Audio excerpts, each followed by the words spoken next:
আলাইকুম ওয়া রাহমাতুল্লাহ। Welcome to my channel and my page. আজকে আমি আমার নতুন প্রেশার কুকারে আজকে ফার্স্ট টাইম রান্না করব এই টাইপের প্রেশার কুকারে। এর আগে আমি কখনো আমাকে দেখা যাচ্ছে এর আগে কখনো আমি এগুলোর মধ্যে রান্না করিনি। এই যে দেখতে পাচ্ছেন আমি এখানে দারচিনি এলাচি দিয়েছি আর আদা বাটা রসুন বাটা দিয়ে দিয়েছি। আমি সবসময় পেঁয়াজের আগে আদা বাটা রসুন বাটাটা দিয়ে আগে এটা ভেজে নিই, কারণ এটা ভাজা ভাজা হলে খুব সুন্দর একটা স্মেল করে। তো এই তো আদা রসুনটা হালকা ভাজা ভাজা হয়ে গিয়েছে। স্মেলটা যদি এখান থেকে আপনাদেরকে ফিল করাতে পারতাম তাহলে বুঝতে পারতেন যে হ্যাঁ ভাজা ভাজা হয়ে গিয়েছে। এখন এখানে আমি পেঁয়াজ কুচি আর পেঁয়াজ বাটা দিয়ে দিলাম। তো এই তো আমি আগে পেঁয়াজ কুচিটা দিয়ে দিয়েছি আর এটাও আর একটু ভাজবো। পেঁয়াজ কুচিটা ভেজে তারপর আমি আবার এটাতে পেঁয়াজ বাটাও দিব, কারণ আমার এখানে মাংসের পরিমাণ কিন্তু অনেক বেশি।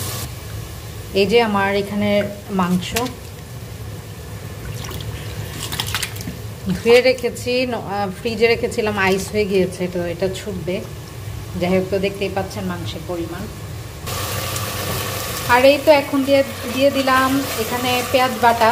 তো এই পেঁয়াজ বাটার সাথে আমি টমেটো আর কাঁচামরিচ বাটা, এই কাঁচামরিচ দিয়ে তারপর ব্লেন্ডার করেছিলাম।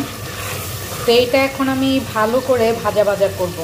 আজকে আমি যে প্রসেসিংয়ে আপনাদেরকে মশলাটা কষানো দেখাচ্ছি, আপনারা যদি এভাবেই কষান তাহলে কিন্তু মাংস রান্নার স্বাদটা আরও দ্বিগুণ হয়ে যাবে।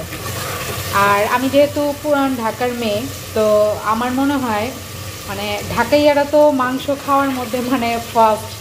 তো রান্নার ক্ষেত্রেও আপনারা ঢাকাইয়াদের রান্না যদি ফলো করেন তাহলে আমার বিশ্বাস মাংস রান্নার ক্ষেত্রে অন্তত মানে আপনিও সুপার ফাস্ট হয়ে যাবেন। আর যদি কেউ ফাঁকিবাজি রান্না শিখতে চান তাহলে অবশ্যই আমার এই রেসিপিটা আপনার জন্যই, কিন্তু কারণ আমি যত শর্টকাটে রান্না করা যায় সেইভাবেই করি। তো যাই হোক, আমার মশলাটা এটা একটু ভাজা ভাজা হোক। এটা আমার মশলাটা অনেকটাই কষানো ভাজা ভাজা হয়ে গিয়েছে। মশলা কি পেঁয়াজ আদা রসুনগুলো, এখন আমি দিয়ে দিব লবণটা আপনারা চেষ্টা করবেন যখন নাকি পেঁয়াজ দেন তখনই দিয়ে দিতে। আমার যেহেতু আদা রসুন পেস্ট আর পেঁয়াজ পেস্টের মধ্যে লবণ আছে, এই জন্য আমি আপাতত অল্প করে লবণ দিয়েছি, পরে লাগলে আবার দেওয়া যাবে। তো লবণটা আগে দিলে ভালো, আর পরে দিলে অনেক সময় দেখা যায় মনে থাকে না। আমি এই জন্য সবসময় পেঁয়াজের সাথেই দিয়ে দিই। এখন আমি দিয়ে দিলাম কাঁচামরিচটাও যদি তেলে ভাজি তাহলে কিন্তু খুব সুন্দর একটা স্মেল হবে। আমি এখন মশলা দিব। এর আগে আমি এটাতে পানি দিয়ে নেই, কারণ পানি দিয়ে নিলে মশলাটা আমার আর পুড়বে না। তো সামান্য একটু পানি দিয়ে নিয়েছি। আর অনেকে প্রেশার কুকারে মাখিয়ে চড়িয়ে দেয়, সেটা হলেও খুব ইজি হয়। তবে আমার কাছে মশলা এভাবে কষিয়ে মাংস রান্না করলে আমার মনে হয় মাংসটার স্বাদ বেশি ভালো হয়। তো এই যে আমি 1 চামচ হলুদ গুঁড়া দিয়ে দিচ্ছি আর দিয়ে দিলাম প্রায় একটু ঝাল করব 2 চামচ মরিচ গুঁড়া, হাফ চামচের থেকে আর একটু দেই, এটা হচ্ছে ধনে গুঁড়া। আর দিচ্ছি এই যে গরম মশলা গুঁড়া হাফ চামচ আর হাফ চামচ জিরা গুঁড়া। আমরা আসলে অনেকে ভাবেন যে পুরান ঢাকার মানুষ অনেক বেশি মশলা খায়, না, আমার মনে হয় গ্রামের বেশিরভাগ মশলা খায়। আর মশলা মানে ওনারা মানে জিরাটা খুব বেশি পরিমাণে দেয়, আমরা আবার জিরাটা পরিমাণ মতোই দিই। তো এই হচ্ছে মশলা। আর আমি মাংসের মধ্যে একটু কম মশলাই পছন্দ করি। তো যারা কম মশলা রান্না খেতে পছন্দ করেন তাদের জন্য আমার আজকের মাংসের রান্নাটা তাদের জন্য বেস্ট। তো এই তো আমার মশলাটা কিন্তু একদম কষে গিয়েছে। তো আপনারা কিভাবে বুঝবেন যে মশলা কষানো হয়ে গিয়েছে? যখন দেখবেন এই মশলার উপরে তেল ভেসে উঠেছে তখনই বুঝবেন যে মশলাটা কষা হয়ে গিয়েছে। তো আমি এখন মাংসগুলা ছেড়ে দিব। এই যে, তো মাংসের মধ্যে যেহেতু পানি অলরেডি আছে এই জন্য আমি আলাদার পানি ইউজ করবো না। এই যে দেখেন নল্লি বেশি, কারণ আমার ছেলেও নল্লি পছন্দ করে, আমার উনিও নল্লি পছন্দ করে, এই জন্য এটার মাংসের পাশাপাশি নল্লি দিয়েছি। তো এই যে আমি সবগুলা মাংস দিয়ে দিয়েছি, এখন মাংসটা মশলার সাথে ভালো করে এখন মাখিয়ে নিব। আর আমি এখানে অল্প একটু লেবুর রস দিয়ে দিব, সুন্দর একটা স্মেলও হবে আর মাংসটা তাড়াতাড়ি গলেও যাবে। আর দেখছেন আমি ভালো করে কিন্তু মশলার সাথে মাংসটাকে কিন্তু একদম মাখা মাখা করে নিয়েছি। এখন আমি এই ঢাকনাটা লাগিয়ে দিব, তবে খুব ভয়ে ভয়ে লাগাবো, কারণ আজকে ফার্স্ট টাইম আমি প্রেশার কুকারে রান্না করছি। আগে আমি নর্মাল প্রেশার কুকারে রান্না করতাম। তো আমি এটা লাগিয়ে দিই, এই যে লাগিয়ে দিলাম। এটা ঢাকনাটা লাগানো কিন্তু খুবই ইজি, বাট এটা কিভাবে বাঁশির শব্দ হবে বা কি হবে আমি এখন পর্যন্ত কিছু জানি না। তবে চুলার আঁচটা আমি একটু বাড়িয়ে দিলাম, দেখি বাঁশি কখন আর কিভাবে দেয়। এটার প্রথম বাঁশি এখনো দেয়নি, দেখতে পাচ্ছেন এখান দিয়ে ধোয়া বের হচ্ছে, হয়তো বাঁশি দিবে কিছুক্ষণের মধ্যে।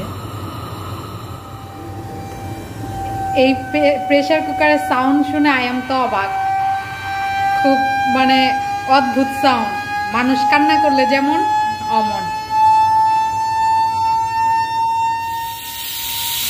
এই যে এটা হচ্ছে ফার্স্ট বাঁশি। যাক আলহামদুলিল্লাহ, আমি খুব ভয়ে ভয়ে ছিলাম যে এই প্রেশার কুকারে আমি যে ফার্স্ট টাইম রান্না করছি কি হয়, তো ওইটার মতোই বাঁশিটা দেয়। তবে আপনারা দেখেছেন এর আগে প্রথম সাউন্ডটা কেমন দিয়েছে, ওইটা মেবি অ্যালার্ট। আরও 2-3টা বাঁশি দেওয়ার পর আমি এটা খুলে দেখব কি অবস্থা মাংসের। প্রায় 4টা বাঁশি দিয়েছে। এখন এটার চুলাটা বন্ধ করে আমি এটা ওপেন করব। আর সবাই প্রেশার কুকার ব্যবহারের ক্ষেত্রে অবশ্যই সচেতন হবেন। আপনারা প্রেশার কুকার খোলার আগে এটার ভিতরে যে ভাপটা,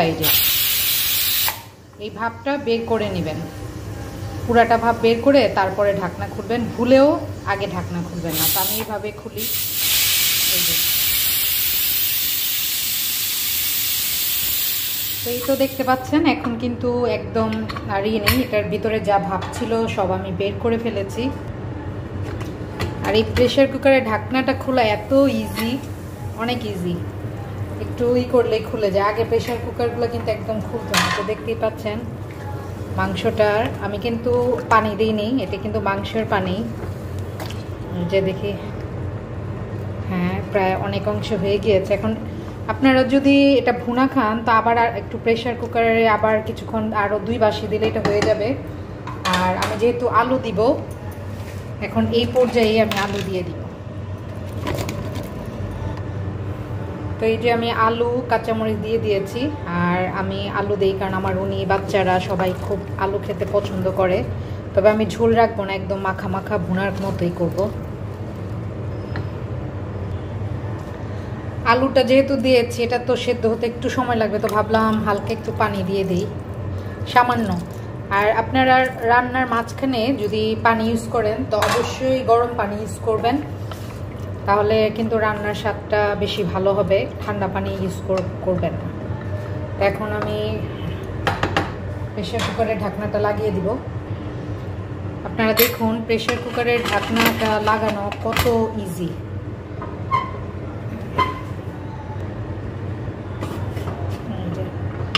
অনেক ইজি। আমি এখন ফুল বাড়িয়ে দিয়ে একটা বাঁশি হবে, আবার একটু কমিয়ে, মানে 2টা বাঁশি দিলেই মাংসটা আমার হয়ে যাবে, আলুটাও হয়ে যাবে, আমি নামিয়ে নিব। তো হতে থাক। তো এই তো 2টা বাঁশি হওয়ার পর আমি সেম আগের মতো ভাপ বের করে তারপর ঢাকনা খুলে নিয়েছি। এখন চেক করব হয়ে গিয়েছে কিনা। মাশাআল্লাহ, দেখতেই পাচ্ছেন আলু গলে গিয়েছে, মাংস গলে গিয়েছে। তো এই হলো আমার মাংস রান্নার ফাইনাল লুক। মাত্র 10 মিনিটে মাংস রান্না শেষ। মেহমান আসলে এই প্রেশার কুকারে যদি আপনারা আর আমার এইভাবে রান্না করে দেন তাহলে আপনাদের জন্য ইজিও হবে, রান্না বসেও মেহমানদের সাথে বিন্দাস আড্ডা দিতে পারবেন।